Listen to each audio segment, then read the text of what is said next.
So, welcome to Her Media Diary, the podcast where African women share the real experiences, bold moves, and behind the scenes moments that shaped their journey. I'm your host, Dr. Yemisi Akimbobola, and in each episode, we're pulling back the curtain on what it really means to build a media career, to break barriers, and to stay true to your voice. Whether you're just starting out or already making waves, this space is for you. My guest today is Farah Fortune, also known as the Pitbull in Heels. I'm looking forward to hearing more about that. She's the founder and CEO of African Star Communications, a multi-award winning firm which she started with just a laptop, a phone, and 1,000 rand. Farah is the brain behind some of the continent's most iconic brand and celebrity campaigns. In this episode, we'll talk about starting from scratch, surviving public crises, mentoring young women in PR, and why every communications professional needs to marry boldness and authenticity. So stay with us.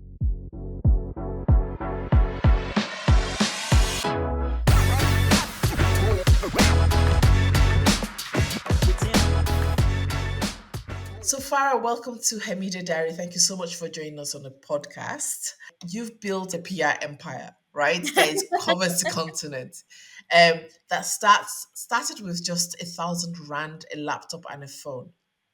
That's Yes, amazing. But let's rewind before we get into the nitty gritty of that. Let's no rewind. worries. Who was Farah before the press releases, the red carpets, and the celebrity clientele? Farah grew up in the UK, and actually, one of my first jobs was actually working for immigration there. Okay. Oh gosh. Very weird. Don't ask me. I actually started working I used to work at the Dole Center. I used to sign on people for unemployment. Yeah, So yeah. I This went is an into that. advice bureau. Yeah. Yeah, so I needed a job, and they were offering a job, and there was a lot of career prospects within it. I was also studying law at the time, and I was doing that part time, so I was going to classes in the evening. And then one day, somebody from immigration walked in, and they were like, "We are starting this new department within the unemployment centers, issuing national insurance numbers, but we have to train you on all these things." And I was like, "Yeah, I want to do that. I want to progress from this career. I don't know where it's going, so let's, see more money. I mean, who wouldn't want more money?" And I ended up being trained on passports and how to spot fake passports, how to test fake money, fake passports, Wow. question people about their immigration status and how to catch people in when they're lying. I was trained in all these like spy techniques. It was I was amazing. gonna say it's like MI5 Yeah, level it training. really was. I mean, I'll come to that in a minute in terms of them. But it was just so crazy, and I learned so much. And um, actually, because at the time there was this huge influx of fake South African passports as well, so I worked a lot on that. And it was people who were coming in who had fake South African passports, and because I speak Afrikaans, obviously my first thing would always be like, "So do you speak Afrikaans?" And they'd be like, "Yes, yes," and then I'd speak Afrikaans, and next thing they're being deported. It was just like Oh gosh. one of those Okay. things. Um, and then I got an amazing opportunity. I was very blessed. I worked in the department for a number of years, and I got an amazing opportunity to apply to MI6. And then I ended up meeting my husband at the time, and that fell completely through. But that would have been my Wow. next career move. I would have gone there. Wow. So Yeah, I think so I would you have could have been a been spy. ingrained I in. mean, Yeah, I think I could have deeply been ingrained in the spy world by now. But I also understood like what I was aiming for. I would have never been able to have kids. I would have never been able to get married. Family life was completely out of the question in any other career. So I was going to have to throw myself completely into this whole other career, and it's so crazy how life just veers you off from what you think you're going to do. absolutely. And it's interesting what you said about kind of making those decisions actually, because it's, you know, those are the realities, like the wider aspects of life that you wanted beyond the job that meant that Yeah. actually you needed to take a different career path. So what was talk us through your process during that time when you were kind of making those conscious decisions, or was it conscious or just kind of, did life happen as well? I was 24. I didn't know life. Gosh, you think you're 24, but let me tell you, if you're 24 and you're watching this, like you just need to live every day as it comes, Yeah. because honestly, how you think life will probably take you is completely different. And what do you know at 24? You think you know Mm. everything, but looking back now, I'm like, I should have listened to my mom. Like, you really realize how much your parents were actually right when you grow up. And don't my mother must never see this interview, so she can See, never know I that was going to say, I'm going to show this to my I daughter. know she must never know that she was right. But she really was. And you life, like I said, life can take a very different trajectory to what you imagine life should be. And yeah, listen So, to what your was that parents. trajectory for you? What was that trajectory that life took at age 24? I ended up meeting my now ex-husband. And I was 24. I was in love. I didn't know any better. Sorry, guys. Like, yeah, we all make mistakes and we have to figure them out. But at the time, I was genuinely in love, and I really wanted to start a family with this person. Um, you know, in the sense that I wanted to have us to be a family. I'd never initially wanted to have kids. It was never part of my plans in life. And it's so weird because I come from such a big family. We're six kids. So me not wanting to have kids was always like a contention, a Right. subject in my family. And I ended up unexpectedly getting married and unexpectedly falling pregnant, with the most beautiful gift, I Hmm. think God has ever given me. And yeah, that was really what the trajectory was. I think meeting him, I lived in England at the time. I had no intentions of moving back to South Africa at the time. And when I met him, he was living in Canada. He was South African, grew up in Canada, came back to South Africa. And so I came back as well. And yeah, I've been here ever since. And sometimes I really think, God has plans that we really don't think that are in our heads or plans at Yeah. all. Yeah. Because when I Yeah. Yeah. look at my journey, I'm like, I never imagined ending up in South Africa. I never imagined being this person that I am now. I never imagined my name out there in Mm, any mm. way whatsoever, because that wasn't my plan. Yeah, that wasn't the path. No, you're absolutely right. I think a lot of people can resonate with what you said about, you're busy making plans, but the universe, God has a completely different plan for you. And you just Completely. flow with it, I guess, right? Yeah. Definitely, definitely. Yeah, And you started African Star Communications in 2008, I believe, right? Which is we around did. this period of the financial crisis. So that was quite brave of you also at the time, right? What was your mindset when you took that first step? Like, what were you telling yourself during those early years? Just because we all know that starting out is not, you know, Yeah. as Um, beautiful and glamorous as it always sounds. Stupidity, disillusion, and complete ignorance about the world financial crisis at the time. Mm, I was 20, I think I was 27 or so when I started this business, 27 or 28. Um, and I had no understanding of finances.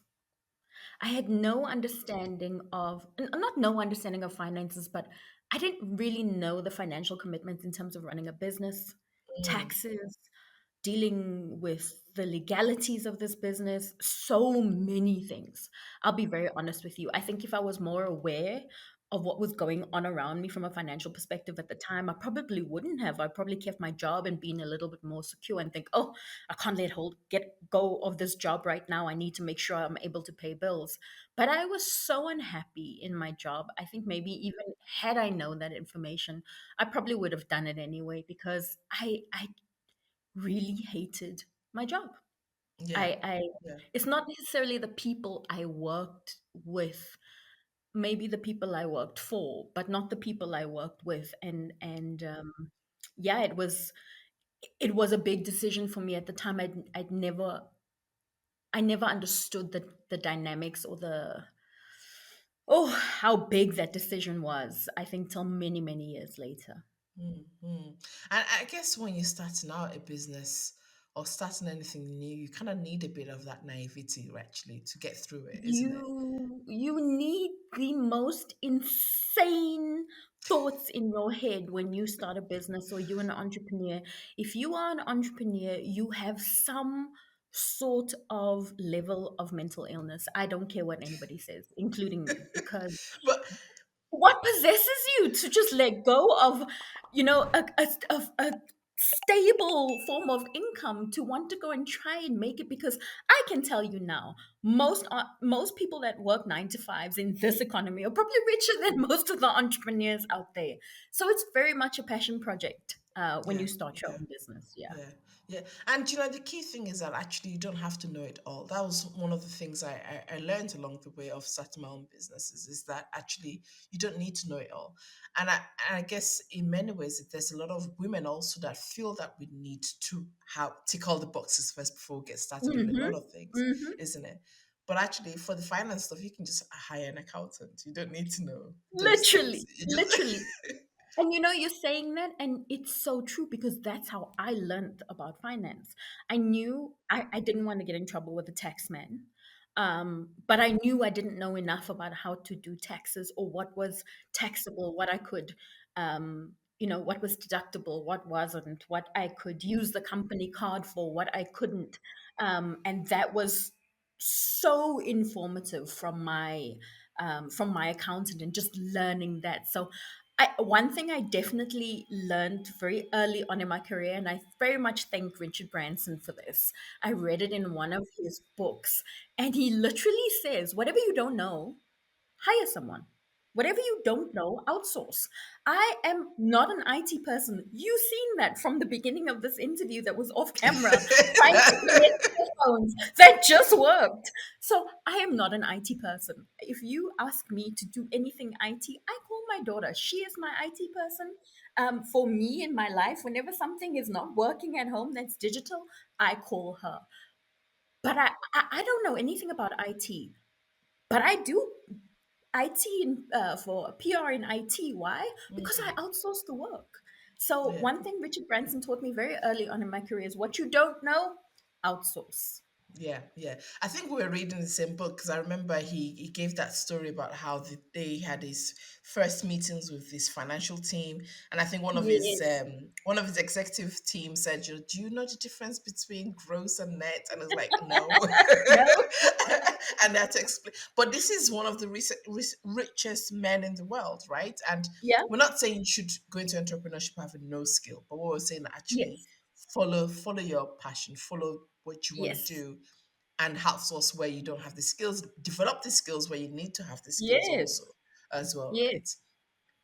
And so Definitely. you've gone on to represent some of Africa's biggest brands and brightest stars, from um Sotsi, did I pronounce that right? Yes. So let's Sotsi, see. yeah, Yeah. to Coca-Cola and the rest, right? Yes. So what's the through line in your approach to brand storytelling? Talk us through that, your approach, but then also that process of getting to the point where you are landing these names as well. Um, I think let's start with landing the names. I think I learned very early on that people don't hire you for what you know. They hire you for who you know. And that makes the biggest difference, especially from PR, because we are many public relations professionals, many. And we have to there's only so much space in a newspaper, magazine, online that you can occupy. And you've got to make sure that your space, you're fighting amongst, 50 other PR people that are trying to get that space as well from that journalist. But if I take that journalist out to eat for lunch now and again, I build a relationship with that journalist. I invite that journalist to events. I make sure that when we get merchandise from our clients, we're sending that journalist a cute little goodie bag of something. Yeah. It's relationships. That's how this entire industry works. It's relationships. Someone will come and give you the biggest space of that page because they have a better relationship with you than the next person who's contacted them. And it's really for me, I realized that early on, and I'm very grateful to have learned that early on, that relationships is what builds business. Whether you're PR, whether you sell diamonds, gold, it doesn't matter what you do, it's relationships. And I built my relationships in the industry with people who were starting out just like I am. So when I started out, a lot of the people I used to work with were the interns or they were just new journalists. They're now editors. They're now the Yeah. directors of the media companies. So now it's not a case of typing an email into an info address, hoping I'll get a reply. I'm picking my phone up and I'm WhatsApping them because I've built that relationship. Mm. And that makes all the difference in how your business will run, how people perceive you to be, the relationships you build with them, how they take care of you and how you take care of them. And it's really about that. But it's also about making sure that you are giving your journalist relevant information, exclusive information, that when they go to their boss with it, their boss is so happy with it and so happy to give more space even sometimes because they're the only ones sitting with that story. So you've also got to make sure you make your journalists look good as much as they make you look good to Yeah, your clients. absolutely, absolutely. Yeah, And I think relationship also comes with genuinity, like being genuine. You know, people can spot a fake from miles away, of and so that course, relationship's got to be of course. genuine, and what you're doing's got Yes. to be genuine as well. Of course, definitely. And I think just to answer the other part of the question, like how do you keep that? It's all about authenticity. Mm. If you lie, at some point the lie is going to come out. It can come out in 2 weeks, it can come out in 10 years, whatever, but your lie will eventually come out. And you've got to make sure that you tell the truth. And people always think, PR people are spin doctors. Yes, we are. But the one thing I think I've done very successfully over my career is spun the truth and make Mm. sure that the truth always comes out. Because a lot of people, I find a lot of people when they're in the midst of a scandal, you could be an artist, you can be a politician, doesn't matter. When you're in the midst of a scandal, they hide. Come out and say, okay, I did it. I had an affair. Okay. I did this. I shouldn't have done this. Apologize. And we move on. Because I Mm. And promise move you, on. in another week or so, you are not going to be the headline news, especially when you own up. The minute you hide something, the minute you sneak away from it, people keep digging to find more. So own up to your things. What's someone going to say when you say I'm wrong? So you're wrong. You apologize. You move on. And you'll find that a lot more people who use that stance are a lot more successful in getting over their crisis or crises than the people who hide and bury their heads in the sand. Mm. Absolutely. And kind of, I suppose, what you're doing by not telling the truth is you're giving room to all the theories and the conspiracies and all the And creating stories that more people make up. distrust. Yeah. Exactly. And I mean, even if you cannot tell the truth, as a public relations person, you've got to make sure that you at least understand what is the next move for your client then. Mm. If you can't come out and say, for whatever reason, you can't come out and say a certain thing, you're under an NDA, for whatever reason, you've really got to make sure that you explain that, these are my circumstances. Should this go to court, I'll speak there. It's about making sure that you explain. There's nothing worse than burying your head in the sand. It doesn't help anyone. We've seen many a career fall apart from people who've had very bad advice from PR people. And sometimes the problem with that is a lot of PR people aren't qualified PR people. They are people who is a friend of a friend who has some contacts in the newspapers, and now suddenly you're a public relations person. And that's just not how it works. And Yeah. eventually, that strategy isn't going to work for you because you've had no real formal training in how to actually deal with this. And that's why we are seeing ChatGPT press releases all over the place because people actually don't know how to write. Yeah. I mean, we'll come to AI and ChatGPT in a second, but I want to dig deeper into this crisis Sure. communication aspect. Hello, listeners. Give me a moment of your time to introduce you to our learning platform. It's an amazing flagship learning environment created by African women in media to empower journalists, media professionals, and anyone interested in media with high quality, accessible courses. On Awim Learning, we cover everything from media ethics and investigative journalism to digital storytelling and gender sensitive reporting. The courses are designed by experts in the field and tailored specifically for the African context. It's super easy to navigate. Head over to awimlearning.com to enroll and join over 2,000 media professionals who have already leveled up their careers with Awim Learning. Whether you're a seasoned professional or just starting out, Awim Learning has something for everyone. From the outside, PR looks very glamorous and very exciting. You're in it with all its brands and all of that. But there is that chaos. There is those crises that happens which is natural for any brand and any celebrity. So how do you approach that? I know you've talked about building those relationships with the journalists, etc., in order to facilitate your access that you have now. But what is that first thing that you do when a scandal breaks? The first thing I do when a scandal breaks is I sit my client down and ask how much of this is true. And I'm very grateful that I have great relationships with my clients that they will not lie to me. Because my thing is always, if you lie to me and the truth comes out, I will drop you because you cannot expect me to do my job if I don't know all the facts. So for me, with crisis comms, I actually have a crisis comms plan that I use religiously, in terms of who signs off what, who needs to see what, who's the spokesperson for each of these subjects. I go through my plan in terms of my step by step of what's supposed to be done. Specifically, if it's a corporate, if it's an individual, again, I always ask. Like I said, I ask, is this true? How much of it is true?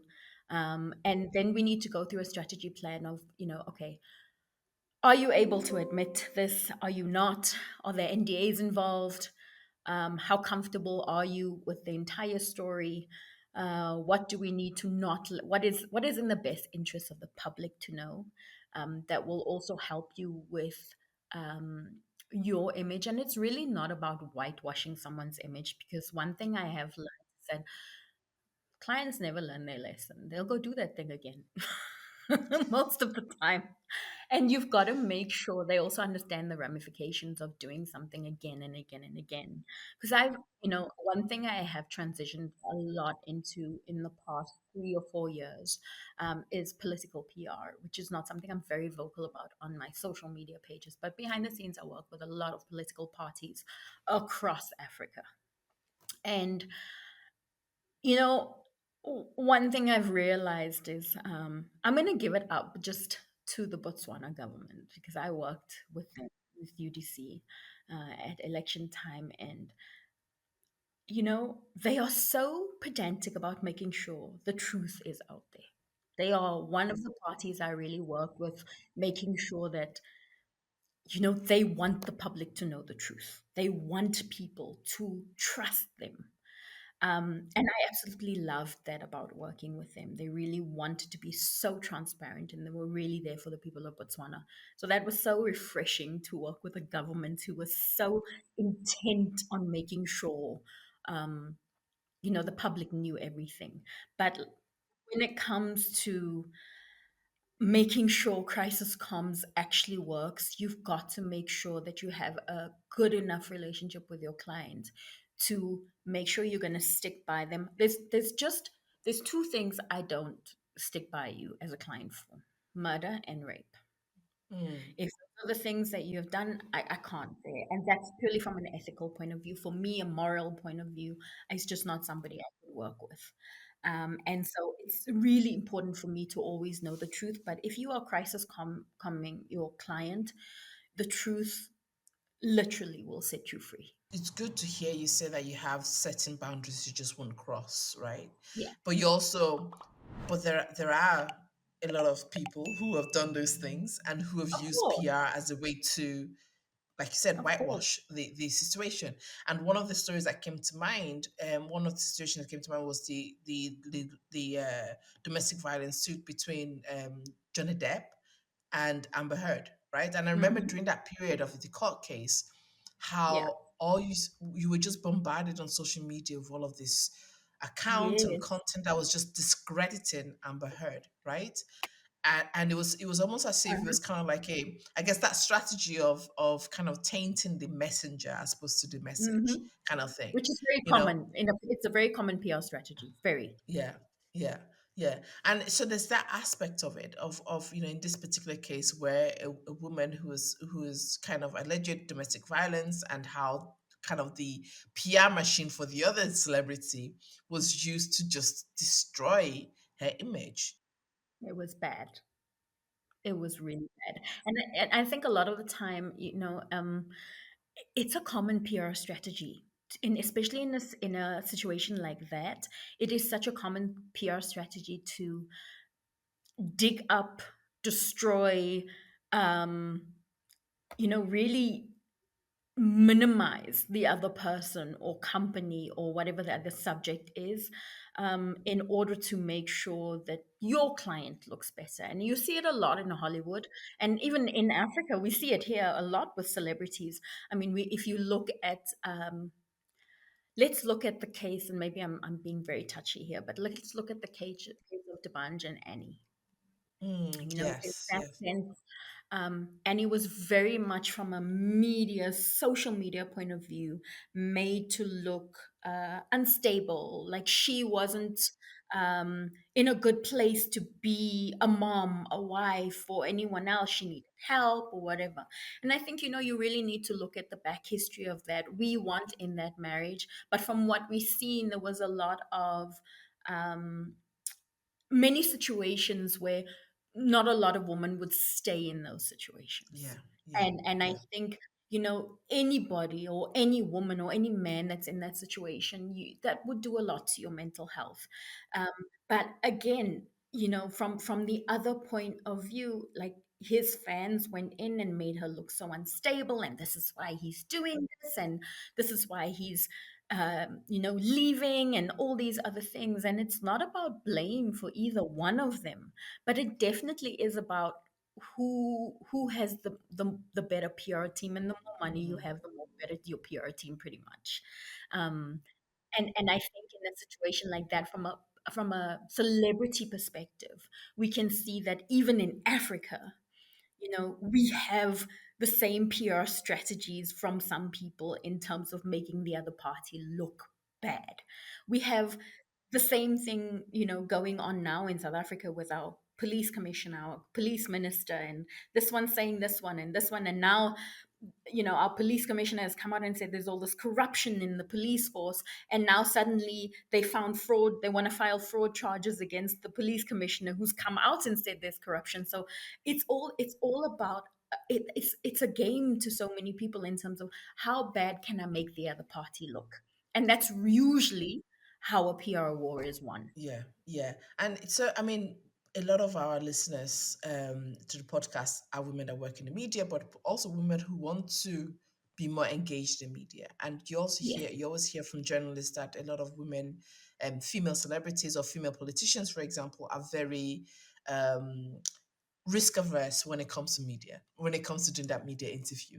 And it's because of these kind of things, of kind of Yes. things being twisted round against them and them being portrayed in a negative. So for the Annies and the Amber Heards and all of those women who are kind of being victims of this PR machine, what would you say to them in terms of how from a PR perspective, as the person being what you call it, being black named or whatever it is, Yeah.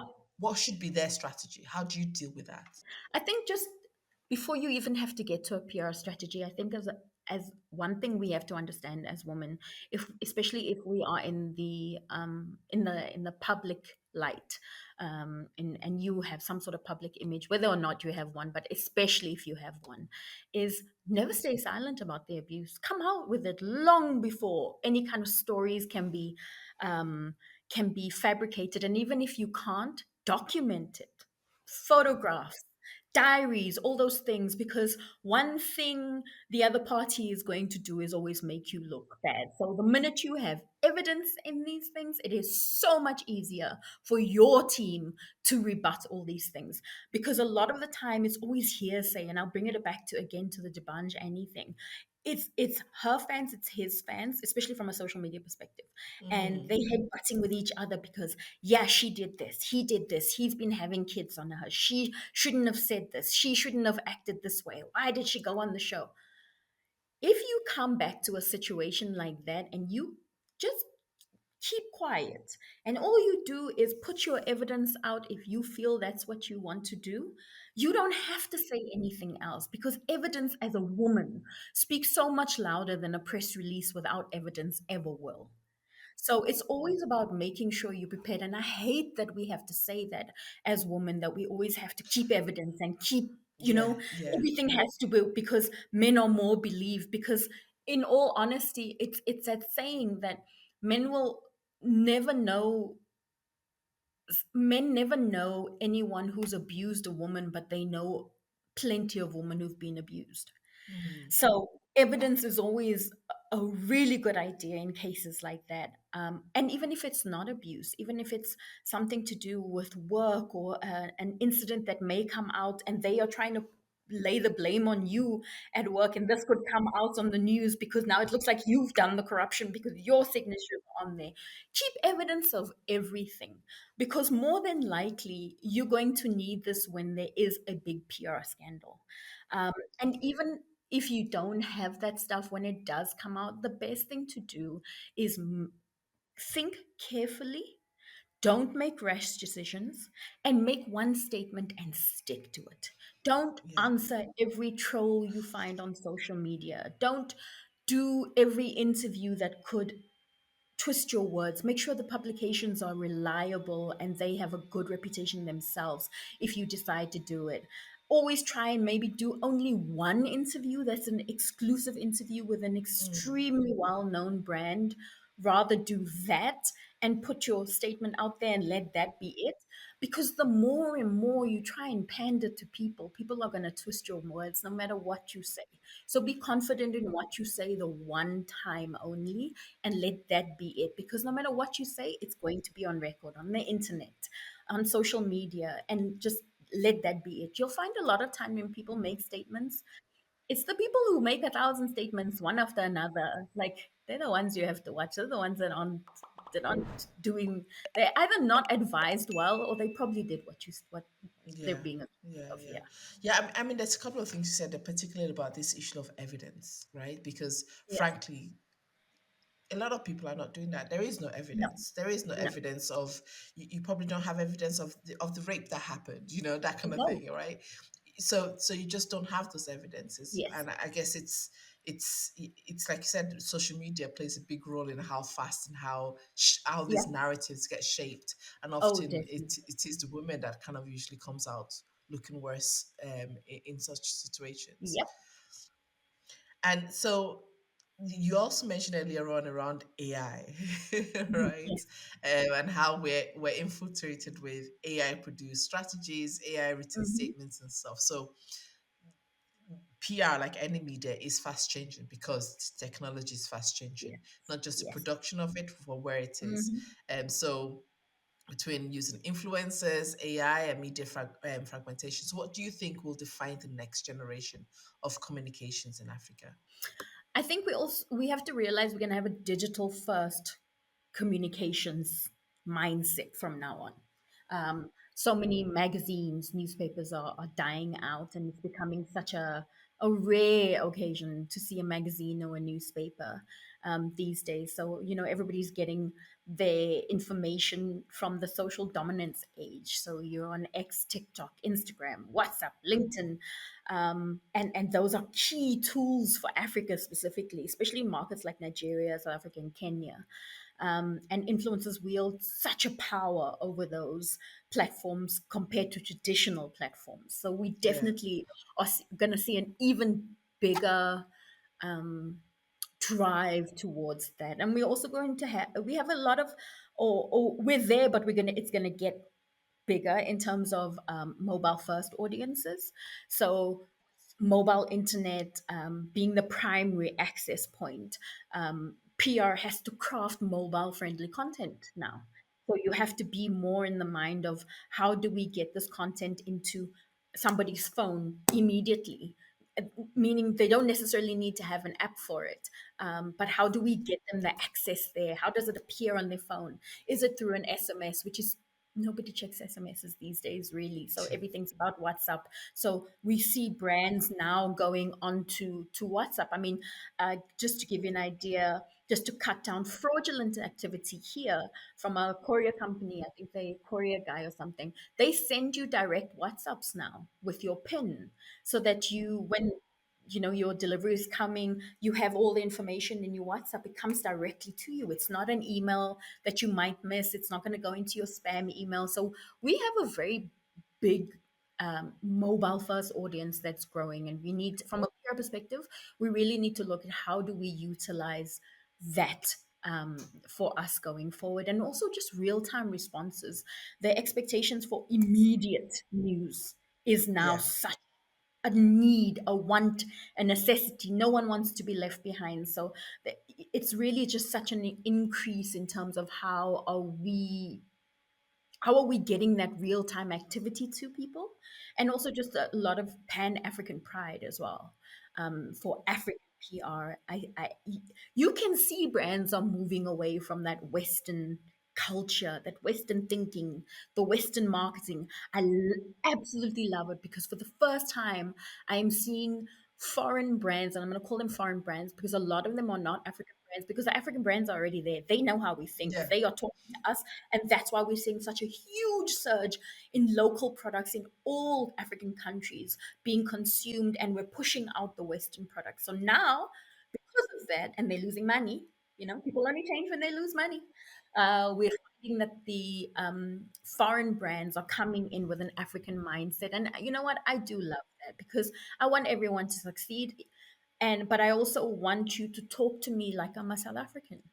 I Yeah. don't want you to Absolutely. tell me about a barbecue, because that's a bride to me. So speak to me in my language. Speak to me in my slang. Speak to me how I want to hear it. And it's familiar to me. And we're really seeing a lot of brands doing that, loving it. And then just from our cultural intelligence as well, we're really navigating Africa through more of a diverse, ethnic, linguistic, socio-political point of view, like landscapes.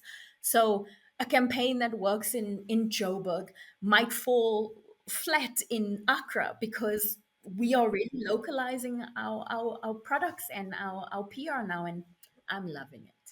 Absolutely. And you've mentored hundreds of young women as part of your organization Yeah, and through other platforms. So yeah. what gaps did you see or did you notice early that made you double down on empowering women in communication? What was the thing that you saw that made you go down that route of mentoring and empowering young women? When I started in PR was an extremely dominated industry.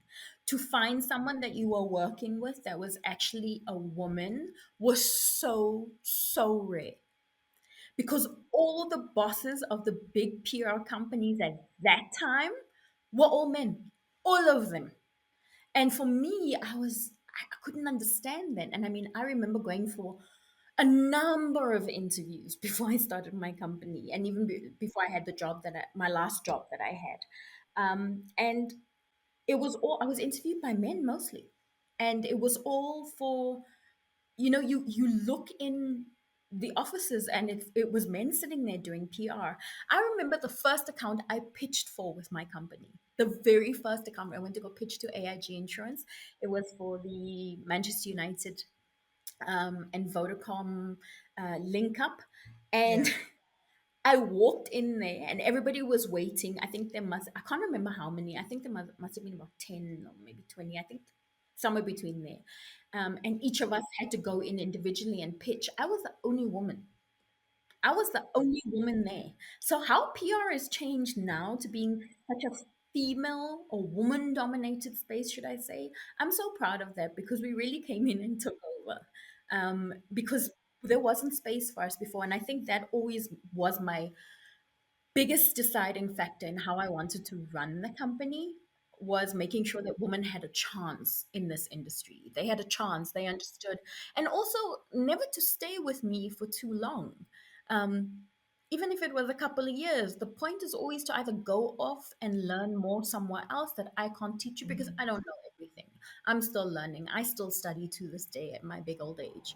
So, you don't know everything. And you also need to let people grow and go off and do other things and expand or even start their own agencies or I mean it's I love that my very first employee, she's now one of the event managers of Bank of England. Wow. Right. And she was my very, very first. She used to be my PA and help me with PR and marketing. And she studied here, and then she moved over to the UK, and she worked her way up through different places, and look where she is now. I also have another former employee, and she is now doing extremely well for herself in the influencer field, and doing social media campaigns for clients. Another person who's gone on to do really well and work themselves up in another company, and I'm so proud of that. And I wish it was opportunities I could have given them at the time, and maybe I just wasn't big enough at the time.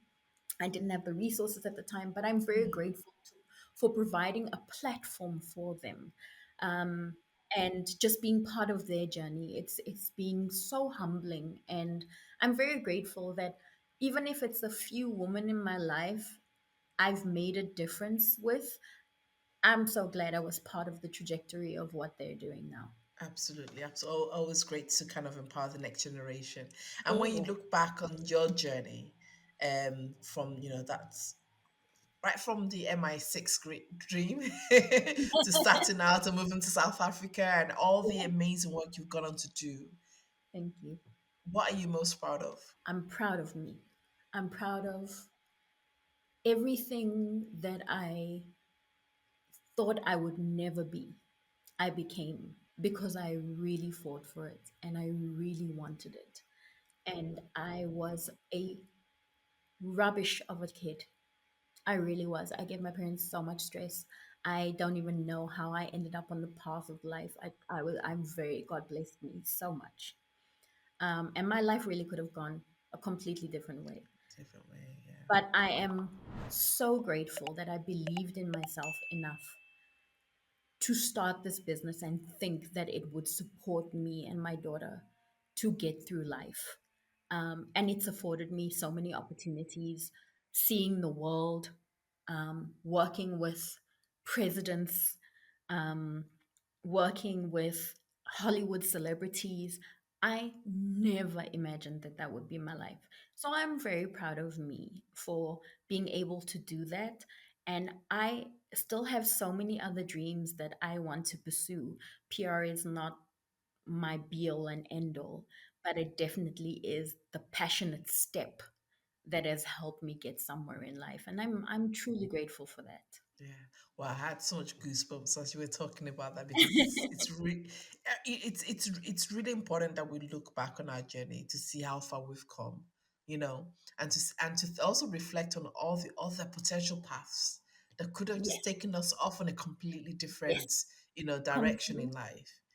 And just be definitely. really, really grateful for where we are. I think a lot of the times we look at our lives and whether you're 20, 35, 40, 50, you always think, oh my God, I wish my life went in a different direction, or I wish I'd done Mm, this differently. And I don't think we realize how grateful we should be, firstly, to be in the present where we actually are, because so many people haven't even made it that far, not mm, just in terms of their careers, but sometimes things happen in life and people don't make it to their next birthday. So we should be very grateful of where we are as people.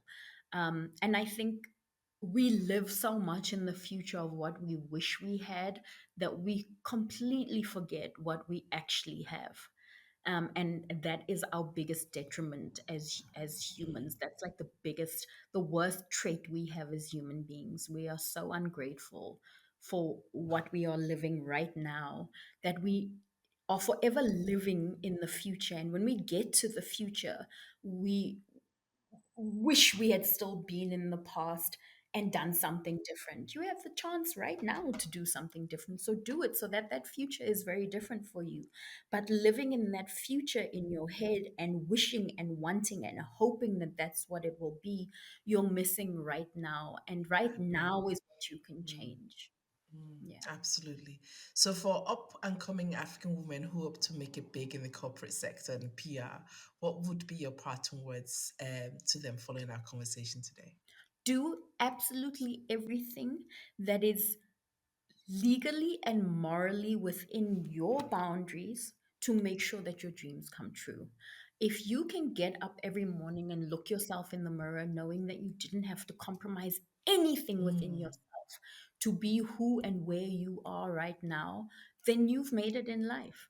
I mean, people have very different ideas of what success is. Like, people always ask me, oh, what's your definition of success? Mine has never changed. My definition when I didn't have was the same. My definition now mm, that I have is still the same. And that is, I can put clothes on my daughter's back. There's food in my fridge. mm. The lights are on in my house. That is success for me because when I started this business, I wasn't making money and I would go weeks without electricity because they came to cut me off because I couldn't afford the Wow. bills. You know, sending my daughter to her dad or her aunts or whatever so she could eat without telling them I couldn't afford the That, food. So wow. that all of those things I've lived through. I know what it's like not to have. So success has never changed for me. That is my success. My success is making sure that my daughter has food in her tummy, she's got clothes in her back, there's food in the fridge, the lights are on. Anything besides that is one hell of a bonus. Absolutely. Thank you so much, Farah. It's been such a pleasure having you on the podcast. Oh, it's been a pleasure. Thank you so much. I really enjoyed chatting with you. So, what struck me most about how Farah built African Star Communications, not just as a business, but as a movement for women led leadership in an industry that rarely makes space for it. From navigating high stakes PR disasters to mentoring the next generation of storytellers, she's living proof that you do not need permission to lead, just vision and consistency. Thank you for listening to Her Media Diary. If you found today's episode and conversation inspiring, don't forget to subscribe, leave a review, share this episode with somebody who needs to hear it. If you'd like to join me in an episode of the podcast, send me an email at yemc@africanwomeninmedia.com and visit our website, hermediadiary.com. Subscribe and follow Her Media Diary on all your favorite podcasting platforms, and you can tune in on our partner radio stations from anywhere across Africa. And don't forget, join the conversation using the hashtag #HerMediaDiary. Until next time, stay safe, stay curious, and keep amplifying the voices and the stories that matter.